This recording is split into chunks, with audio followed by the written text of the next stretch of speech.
Hi, this is Nancy at Notions Marketing, and I want to tell you today about some new items we have in our sewing and quilting selection, ranging from pressing and pinning and cutting. And I want to start with the new curved piece sets from Gemini. So these are Crafter's Companion sets. There are 3 different sets: the Rob Peter to Pay Paul and the quarter square circles. Each one of these sets will come with 4 different sizes of blocks. This is a set that makes a very interesting little block. They call it Winding Ways, and that's what the block looks like when it's done. And what's nice about this is with the dies, all of the curved cutting is done for you, which has always been one of the things that quilters struggle with, is how to cut their curved pieces. And all of them come like a little drawer. They open up. There is 4 languages in each of the instruction manuals showing you all of the different blocks that you can make with all of the different kits. And each kit, like I mentioned, comes in the different sizes. So this is how the dies come. So they store very nicely and keep you organized. I want to show you next the new Hawaiian Dies from Gemini. So before I show you the demo doing the new Hawaiian Dies from Gemini, I want to show you a couple of other new products we have here at Notions that were very helpful when I was making my sample. The first is the wool mat. The wool mat for pressing is all the rage in the world of quilting. It is a 1/2 inch thick wool mat, comes in many different sizes, and this is particularly unique because the large center section comes out so that you have a very convenient wool mat to take with you when you're traveling, but then it just pops right back in for when you're pressing at home. Now, why do I love the wool mat so much? Because it holds the fabric so nicely when you're pressing it, but I think my number 1 favorite reason is because it helps dry the fabric. So I'm going to use the June Taylor Quilter's Starch Savvy. When you're doing any of these Hawaiian quilts, before you cut them out, you want to be sure that your backing and your design fabric is very, very stiff, because that's going to hold it in place so that you don't need to use any fusibles. As wet as that is, using my Easy Press from Cricut, it dries so much faster than if I had it on a regular ironing board. It helps that the Easy Press, this particular one, is a 9x9 faceplate. There is many other sizes. They've got a much larger one now, and the brand new is the little mini. He's a little handheld unit that still gets just as hot, but it comes with its little tray.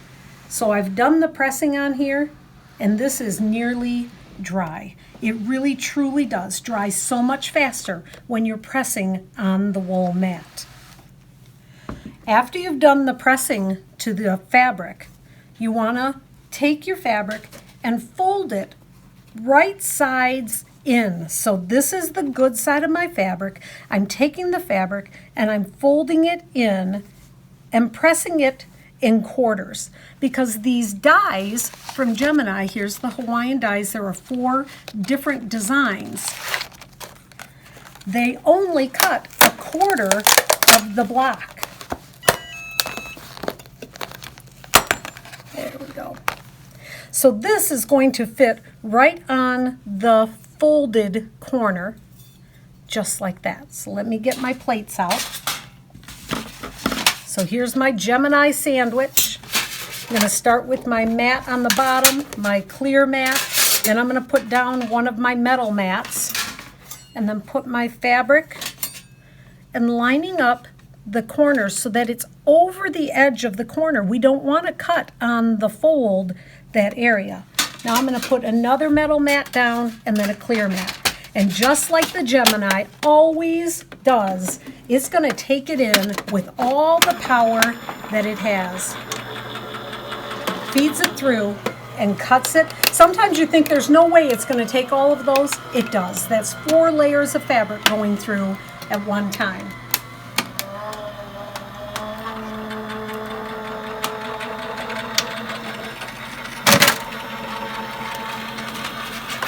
Take our plates off, and here's my die.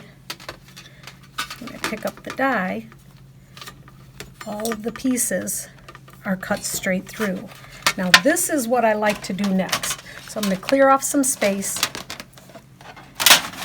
And my backing fabric, I've already spray sized it so that it is very nice and secure using the June Taylor spray starch that she has. And I folded this into quarters and on the diagonal. I want to press out some of my folds. I don't want the creases to be too heavy, but I've got them enough that I can see my registration points for my angles and my centers.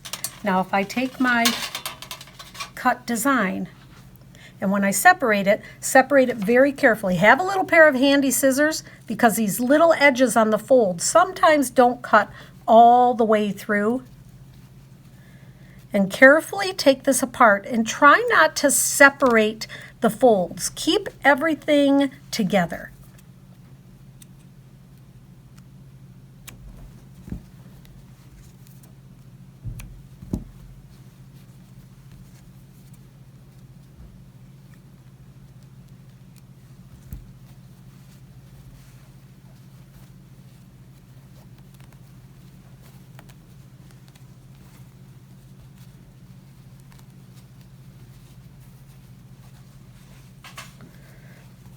Take these little center stars out. There. All right. So because we placed it so that it was wrong side out, we're able to now place this corner where it needs to be. And then with some pins, secure these edges so that when I unfold it, it'll stay in place and I won't end up with a big mess, which is another thing that I love about these mats. They're fabulous for pinning right into. Then I can flip this up, get it organized to the other side. Again, put some pins in to hold them in place because now I'm going to flip it up so I can see my entire design. So what I used now is the Roxanne's basting glue. Using the Roxanne's basting glue, I was able to just put little dots of glue near the inside. So I just run a few dots up each of the edges on the leaves, and that secured it down really nicely for when I was doing my stitching. So now I've got it all done, and then you can press it down. So the stitching that I did on mine, on one I used a blanket stitch, and on another I just used a zigzag stitch, kind of a wide satin stitch, and it holds it really nicely and gives it a nice edge. So when you're done with your design, the cutting the main part, you're not really finished because you can make a mirror image design. So if I pick this up and out of the way, the part that we cut away from it, that makes a mirror image design. So you really get two designs in one, which is going to make a very, very interesting quilt, or even two different pillows showing the two different designs. And the same idea, using your Roxanne's glue, you can secure down all your little edges. And because we did the spray starch on it, the fabric to begin with, the fabric will hold its shape. It won't buckle up when you're doing the stitching, and it'll keep any edges from fraying while you're working on it. And put these little stars in the middle. So take all of the negatives from the first one, and this little circle goes right there in the middle too, just like that. So using the wool mat, I'm able to pin things in place where I need them to be. Plus it helps everything dry so much faster. You can use your Cricut Easy Press, and the little mini guy would be really nice for getting in here on these little pieces there. I've got the June Taylor Starch Savvy to make everything nice and stiff so that everything will stay in place while I'm doing the stitching. It does come in a big gallon size. And then when it's time to do your quilting, you can use the June Taylor Basting Spray to put all of your layers together. I found there was something else I could do with the little Hawaiian Dies from Gemini.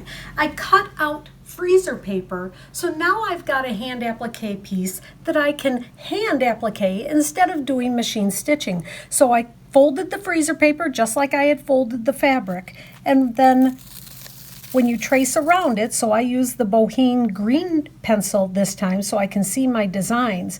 Using my Roxanne's basting glue, I can glue them all down onto the base, and then I'm going to just do hand applique. Be sure you use a nice, strong, sharp pair of scissors like the new Karen K. Buckley wide handle scissors, because her scissors definitely cut all the way to the point. So this would be a nice hand applique project to take with you wherever you go. So a lot of new items on the Notions Marketing website for the sewing and quilting stores. If you have any questions, contact your sales rep.